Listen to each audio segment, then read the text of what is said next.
तो सिकंदर ने कहा, मैं विश्व विजेता सिकंदर हूं। क्या मेरा नाम आपने नहीं सुना है?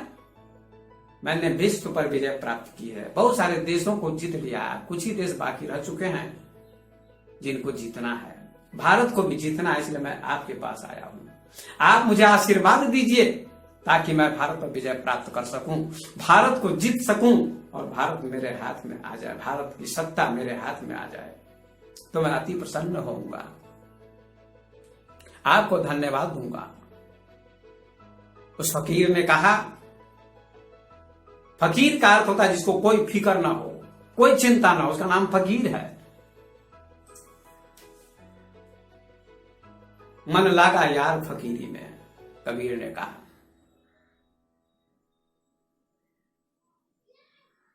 तो उस फकीर ने कहा, क्या चाहते हो? भारत को जीतना चाहते हो? कहा कि जी, मेरे सिर पर हाथ रख दीजिए, मैं भारत को जीत लूंगा और लौट जाऊंगा। कहते उसको गीता भी मिल गई, गंगा जल भी मिल गया, लेकिन फकीर नहीं मिले थे। लेकिन फकीर से भी दर्शन हो गया, भेंट हो गई। सिकंदर ने कहा, हे दांडियायन, आप मेरे देश में चलिए, मेरे गुरुदेव ने आपको आमंत्रित किया है, आपको पद दिया जाएगा, आपकी प्रतिष्ठा होगी, आपका सम्मान होगा पूरे देश में। आप मेरे देश में चलो, बहुत आदर होगा आपका, बहुत सम्मान होगा, बहुत इज्जत होगी, बहुत प्रतिष्ठा मिलेगी आपको। उस फकीर ने सिकंदर से कहा, उस संत ने सिकंदर से कहा, सिकंदर, जिस नदी के तट पर मैं बैठा हूं इसका नाम सिंधु है। देखते हो इसकी धारा जो बह रही है, मेरे कहने से इसकी धारा रुक जाएगी, मेरे कहने से पानी रुक जाएगा, मेरे कहने से सिंधु का प्रवाह रुक जाएगा? कहा नहीं रुकेगा। जो हवा चल रही है, क्या मेरे कहने से रुक जाएगी? कहा नहीं रुकेगी, किसी के कहने से नहीं रुकेगी। हवा मस्ती में बहती है, ये नदी की धारा मस्ती में बह रही है, किसी के कहने से रुकती नहीं है। इसी प्रकार से मैं भी मस्त हूं और अपनी मस्ती में रहता हूं, इसलिए मैं तुम्हारे यहां नहीं जाऊंगा। मुझे कोई पद की इच्छा नहीं है, मुझे परम पद प्राप्त हो चुका है, मेरी सारी इच्छाएं समाप्त हो चुकी हैं। चाह गई चिंता मिटी, मनुआ बेपरवाह, जाको कछु न चाहिए सो ही शहंशाह। अरे सिकंदर, तुम अपने को विश्व विजेता कहते हो, शहंशाह कहते हो? तुम तो भिखमंगे के समान हो, तुम तो दरिद्र हो, तुम तो कंगाल हो, तुम अपने को सम्राट कैसे कहते हो? तुम अपने को विश्व विजेता कैसे कहते हो?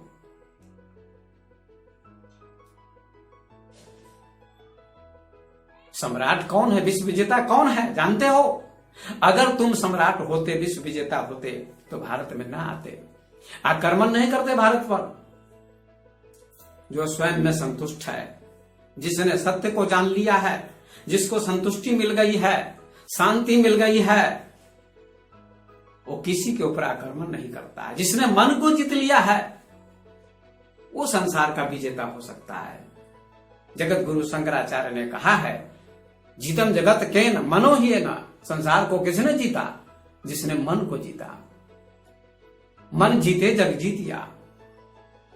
क्या तुमने मन पर विजय प्राप्त की है? नहीं। अगर तुम्हें मन पर विजय प्राप्त हो गई होती, तुम मन के विजेता होते, तो तुम यहां आक्रमण करने नहीं आते। तुम भिखमंगे हो, दरिद्र हो, कंगाल हो।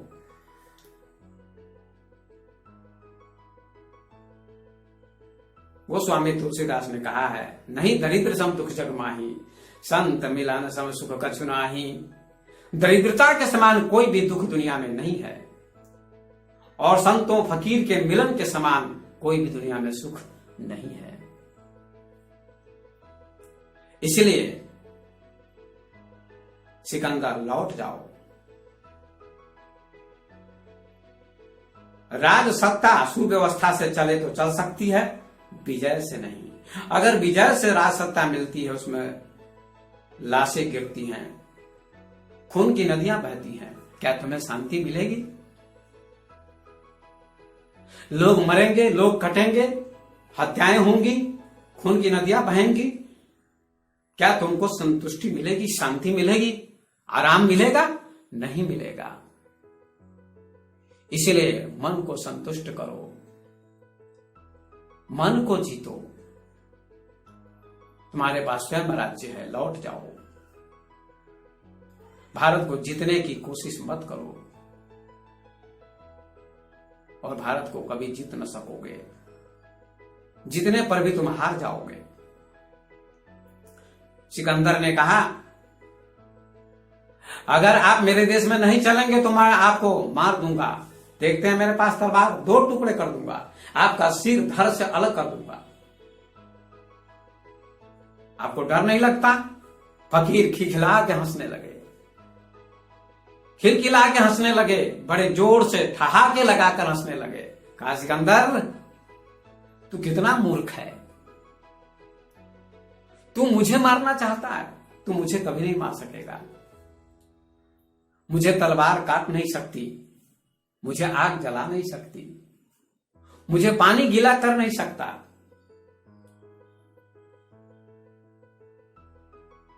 मुझे हवा सुखा नहीं सकती।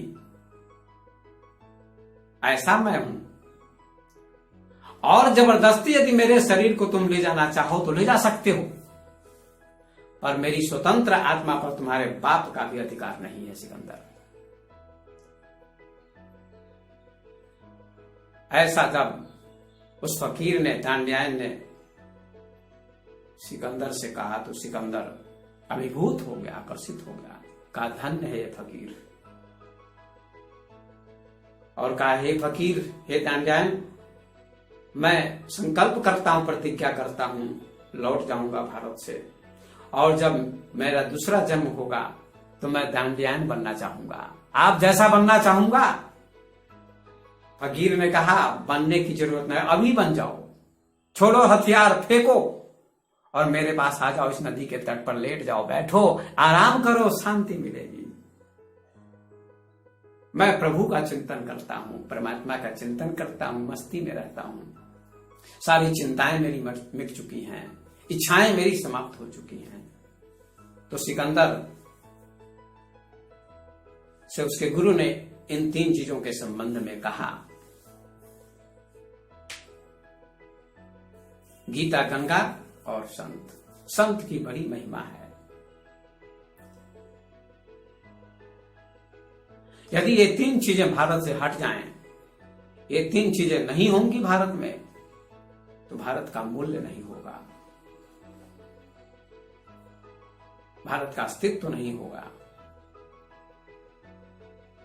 सदियों से भारत में इन 3 चीजों की महिमा गाई जाती है। इन 3 चीजों की प्रतिष्ठा है, इन 3 चीजों का महत्व है। सिकंदर वापस लौट गया, ऋषि को प्रणाम करके, उस फकीर को प्रणाम करके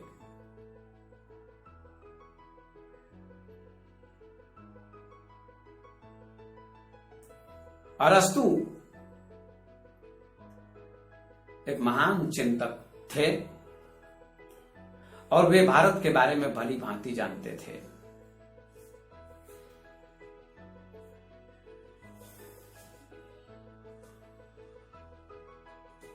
आज खेद है, भारत में रहने वाले लोग भी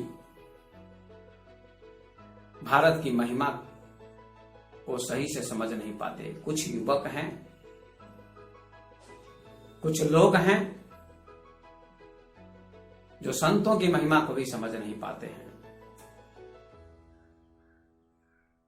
फकीरों की महिमा को समझ नहीं पाते हैं। उनकी धारणा है, कुछ ऐसे लोग हैं, कुछ शिक्षक हैं, कुछ प्रोफेसर हैं, कुछ धनी मनी लोग हैं, कुछ वर्ग के लोग हैं, उनकी मान्यता है कि जिनके पास वैभव होता है, संपत्ति होती है, वही बड़ा संत होता है। लेकिन अभी आपने प्रसंग सुना कि सिकंदर जब भारत आया तो दांडियान के पास कुछ भी नहीं था। न बहुत बड़ा आश्रम था। एक झोपड़ी थी, जिस झोपड़ी में दांडियान रहते थे, वो फकीर रहते थे, नदी के तट पर रहते थे, नदी का पानी पीते थे, कंदमूल फल खाते थे और मस्त रहते थे। संतों का मापदंड संपत्ति से नहीं होता है, ज्ञान से होता है, ध्यान से होता है, भक्ति से होता है। नहीं तो आज के युग में तो सुविधाएं हो गई हैं, जिनके पास कारें होती हैं, जिनके पास बड़ा संस्थान होता है, उनको बड़ा महात्मा माना जाता है। हो सकते हो बड़े हो, होते भी हैं, लेकिन सभी के साथ ऐसी बातें नहीं है। जिनके पास बहुत बड़ी संस्था नहीं होती है, जिनके पास कार नहीं होती है, बहुत बड़ा आश्रम नहीं होता है, वैभव नहीं होता है, वे भी महान ज्ञानी हो सकते हैं। जैसे दांडियाएं, जैसे पहले के ऋषि मुनि। व्यास के पास कोई संपदा नहीं थी, वशिष्ठ के पास, ऋषि मुनियों के पास कोई वैभव नहीं था, फिर भी बड़े बड़े लोग उनके पास जाते थे और ज्ञान प्राप्त करते थे। इसीलिए मैं कहना चाहूंगा कि संपत्ति से, वैभव से संतों की कीमत नहीं आंकनी चाहिए। संतों का मापदंड संपत्ति से नहीं होता है, ज्ञान से होता है, त्याग से होता है, भक्ति से होता है, योग से होता है। इसीलिए व्यक्ति को चिंतन करना चाहिए, आदमी को चिंतन करना चाहिए। लेकिन अधिक लोग आंख बंद करके मान लेते हैं कि जिनके पास बहुत वैभव होता है, संपत्ति होती है, संस्था बड़ी होती है, वे ही बड़े संत होते हैं। ऐसा कोई जरूरी नहीं है, ऐसा कोई जरूरी नहीं है। कपिल कणाद के पास, जो हमारे देश के बहुत बड़े ऋषि थे, उनके पास कोई वैभव नहीं था, कोई संपत्ति नहीं थी। कणाद के बारे में कहते हैं उन्होंने वैशेषिक दर्शन की रचना की और खेत में जाकर जो फसलों की बालें होती हैं उनमें से जो दाने झड़ जाते थे, कटने के फसल कटने के बाद किसान घर पर ले जाता था, उसके बाद जो दाने होते थे गिरे हुए, उन दानों को चून कर ले जाते थे, बीन कर ले जाते थे और उन्हीं दानों को पकाकर खाते थे। इसलिए उनका नाम पड़ा कणाद। और बहुत बड़े ऋषि थे, उनके पास कोई संपत्ति नहीं थी, धन नहीं था, वैभव नहीं था, संस्था नहीं थी, आश्रम नहीं था, लेकिन बहुत बड़े मनीषी थे, बहुत बड़े ऋषि थे। आत्मा को जानते थे, परमात्मा को जानते थे। इसीलिए कभी कभी ऐसा भी होता है कि ऊंची दुकान और फीका पकवान। दुकानें तो बहुत ऊंची होती है, लेकिन पकवान बहुत साधारण होता है।